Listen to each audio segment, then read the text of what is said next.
Hey everyone, and welcome back to Big Blonde and Beautiful, the podcast. If you're new here, my name's Kara Howie, and each week I pick a movie with fat representation and I talk about the negatives and the positives. Today's a special episode because I have one of my very good friends here, Savannah Baird. Hi, Savannah. Hello. I'm happy to be here. Thank you for being here. Super excited to talk about this movie, one of our mutual favorite movies ever. First, you want to tell the listeners a little bit about who you are? Yeah. So I am my name is Savannah. Hello. I think you gathered that. I am a fat butch lesbian, which is a very integral part of my identity. I am an art major, fine art major. I love to paint, and I'm gonna work on tattooing. Nice. I'm also a theater nerd. That's how we met. Yes. And yeah. I'm pretty sure everyone that's been a guest so far I've met through theater. So it's just all theater people. That's what the world needs. Yes. So if you don't mind me asking, when was the first time that you felt you weren't considered the standard of beauty? Which I think you're beautiful, but society is poo. It is. I mean, I was always teased when I was younger because I was always taller and weighed more than the other kids. But it didn't, I always felt bad about this though. But it didn't really solidify for me until my sophomore year, actually, was when it really, really started impacting me in a really serious way. And I got pretty, not severely bullied, but I got bullied a lot that year, my sophomore year, for my weight. And that's when I really started feeling like society didn't find me beautiful. And I've always seen you more as like mid-size or even skinny. So that's crazy to me because I was actually bullied more in grade school, which I was like called a whale in grade school. I was made fun of all the time. I'm like, we're 10 years old. Right. Calm down. All right. I'm gonna give a synopsis and a character analysis, and then we'll get into our thoughts on the movie. So if you haven't seen the movie, Booksmart, which I don't even think I said what we're talking about. We're talking about Booksmart. Academic achievers Amy and Molly thought keeping their noses to the grindstone gave them a leg up on their high school peers. But on the eve of graduation, the best friends suddenly realized that they may have missed out on the special moments of their teenage years. Determined to make up for lost time, the girls decide to cram 4 years of not-to-be-missed fun into one night, chaotic venture that no amount of book smarts could prepare them for. And the character we're going to be focusing on is Molly. Molly is brilliant, judgmental, and type A. She sometimes acts more like a 40-year-old politician than an 18-year-old high schooler. She's the kind of person who takes the time to correct the grammar of bathroom graffiti. Molly has a big, demanding personality that doesn't always leave space for other people's emotions, but while she can sometimes be a bit selfish, she's also a deeply loyal friend and a fierce advocate for others. Yes. Very true. I love this movie, so this is just going to be us fawning over the movie and Beanie Feldstein the whole time. Mm-hmm. Warning. Some of your favorite parts. One of my notes is Beanie is a national treasure. She is. The first thing I wrote was that I love that Molly isn't like disliked and hated on because she's fat. She's disliked and hated on because she's insufferable. And I love that. I love butter personality. Yes. I agree. I feel like they don't really emphasize her size. She just happens to be a lead character that's bigger, which I appreciate. We need more of that. I'm also obsessed with Billie Lourd's character. Oh, Gigi, the first time I watched that movie, I fell in love with her. Like, just the way she pops up everywhere. She cracks me up. I like that she isn't super singled out as well. Like, the only time she's really specifically singled out in a humiliating way is when Jeremy says, "Bye, Molly," like in the classroom scene, the first one. Mm-hmm. And I love that because, you know, usually when there's a fat character, they're always going to have a humiliating scene that, like, puts them on blast about their weight. Mm-hmm. And I just love that this movie, like, has a fat character without making her a gag. Mm-hmm. I appreciate that too, for sure. And I also love how Molly and Amy hype each other up. Me too. And you're beautiful. Yes. So real. And yeah, we need more of that. Of yeah, their whole friendship, the whole female friendship, even though they obviously fight Yeah. at the party, they still are good friends and they get over it. Female friendships are complicated, Mm-hmm. and I think they do a good job of showing that. I agree. I wrote somewhere that, like, this is how teenage girls talk to each other. Yes. Yeah. Like, I also appreciate when writers get that correct because I feel like it's hard. I'm trying to remember a movie or a TV show I watched recently where they did like a really good job on how Gen Z talks, and I'm like, yeah, it's very cringy, but it's accurate. yes. As long as you... Go ahead. Sorry. No, go on ahead. Another good movie for that is Bodies, Bodies, Bodies. It has this refreshing, like, funny thing with it, but make it a slasher. It's really That's on my list. I need to watch it. I'm not a big fan of slasher movies. I'm not, but it was really good. But I like some of the actors who are in it. I can't even... There's one of them that she was in Shiva Baby. Yes, Rachel Sonnet. Yes, that movie too. Freaking stressed me out. Me too. It's this type of high stakes, like... Yeah, I was like, this is not a movie made for people with anxiety because I could just feel her anxiety being at that event, and I was like, get out of there, leave. Oh, we were talking about Gen Z and how we talk. Yeah, they do a good job because this class is graduating class of 2019, which is my graduating class. Oh, yeah. But all these actors are, I think I read that they were all 20 or older when the movie came out. So, but that's okay. Also, did you see that Beanie got married? Yes. Oh my gosh. When she got engaged, I, like, was so excited, and then I saw the wedding pictures, and their wedding was beautiful. Yes. I'm a little jealous, but it's fine. Yeah. Whatever. Did you hear, since we're talking about Beanie's character, did you hear all the stuff with Funny Girl? About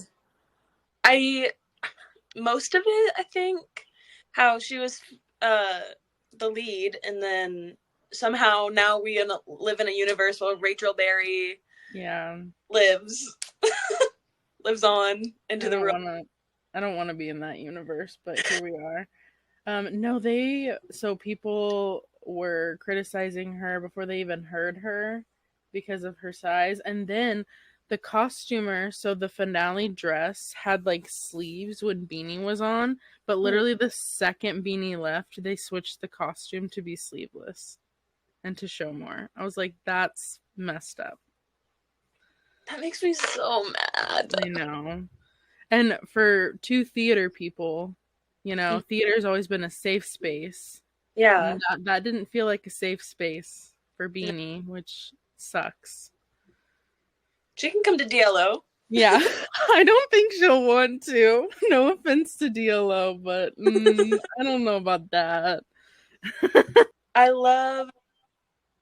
We already talked about this, but in the bathroom scene, when they're talking about, like, a soccer ball, what is it? A soccer ball, a robot, and... Or Molly. Yeah. In, like, a really derogatory way. And then they say, I'd put a bag over her personality.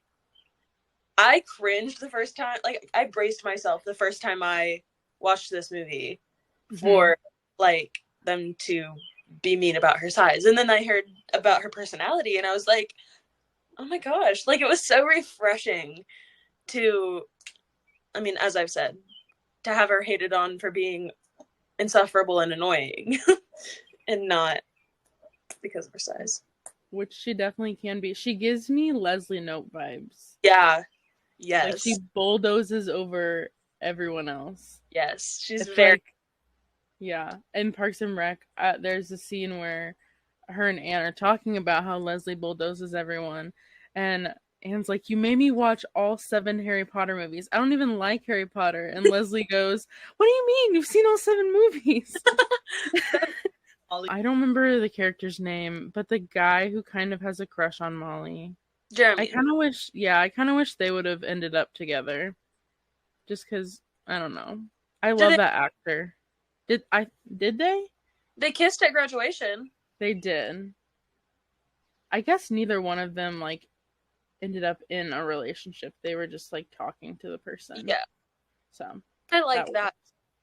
I like that it's not super... I mean, there is a love interest, and I love that Molly is a protagonist and has a love interest without there being any, like, other stuff about her. Yes. I love that Molly and Amy both have, like, a love interest, but that's not the central theme of the movie at all. Mm-hmm. I enjoy that.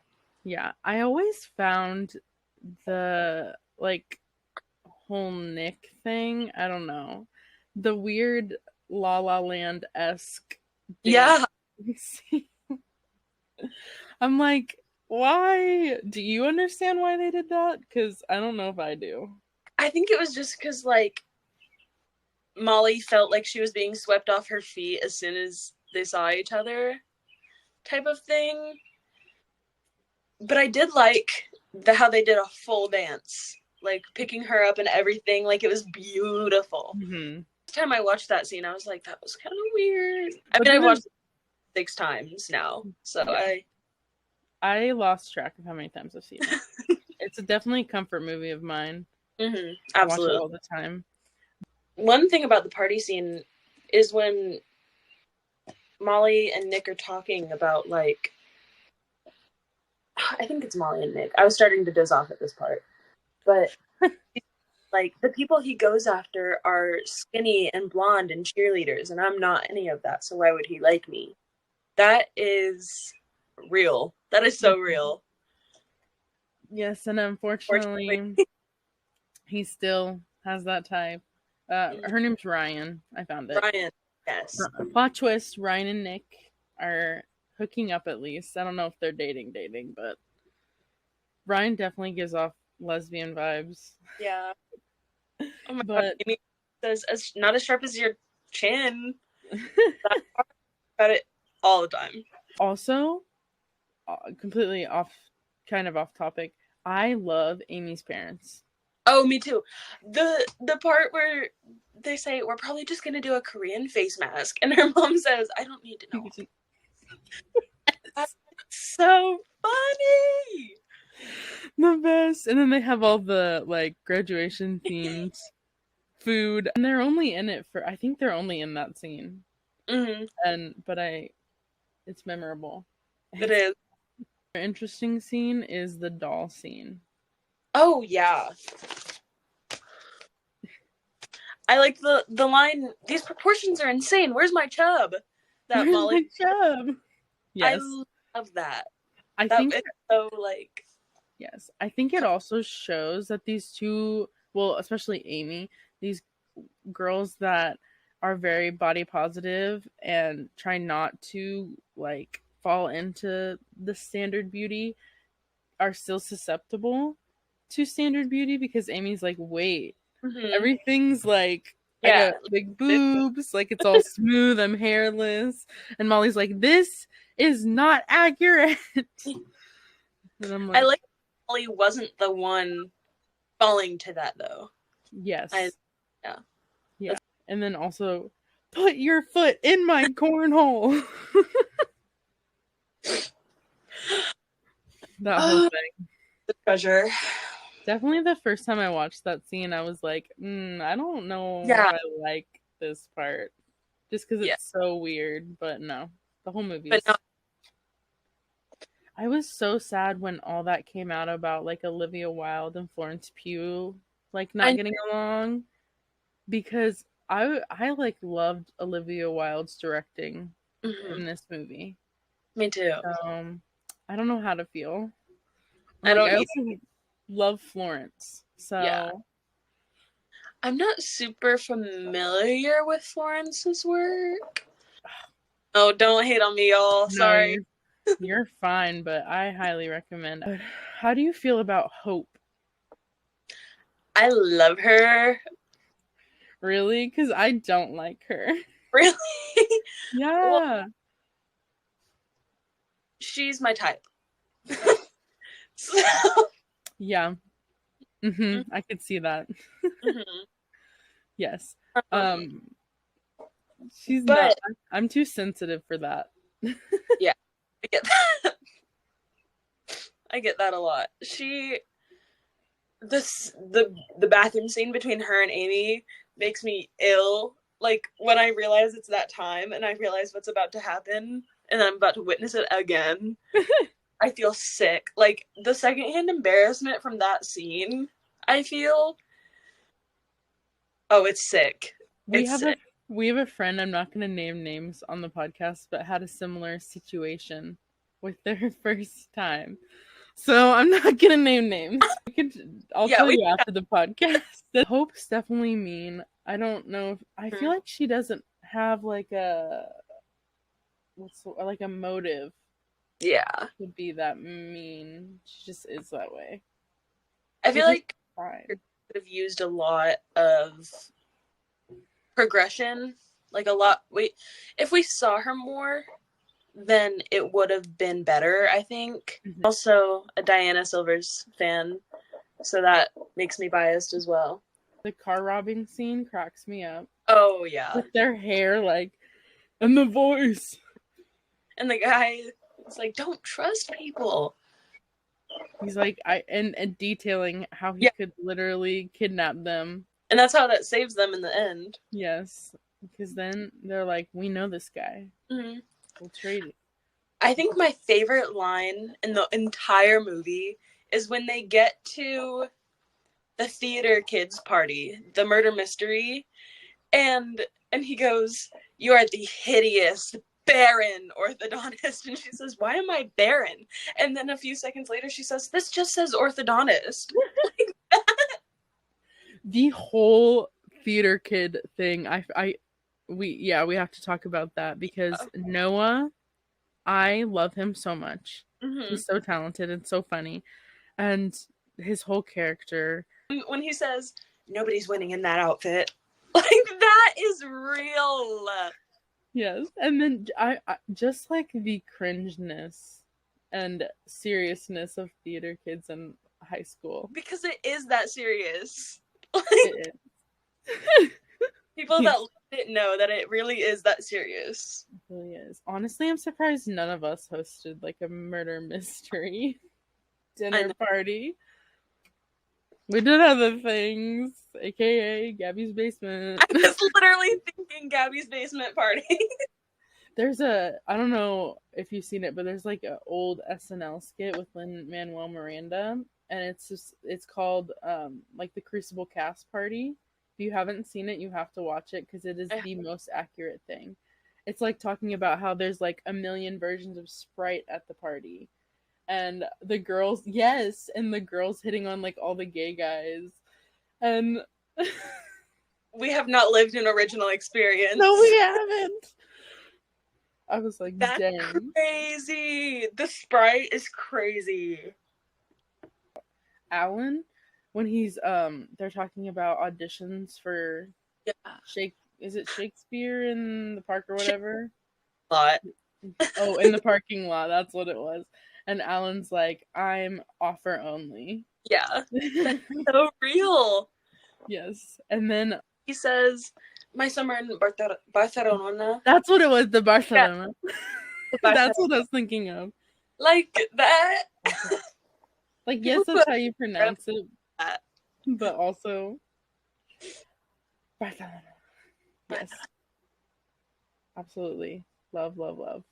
All right, then let's move on to I think we both have our answer, which is pretty obvious, but is Molly positive or negative fat representation? Very positive. Yes. Again, yeah, like we've said, she, like, the focus is not on her size. It's on the fact that she is just, has a very strong personality.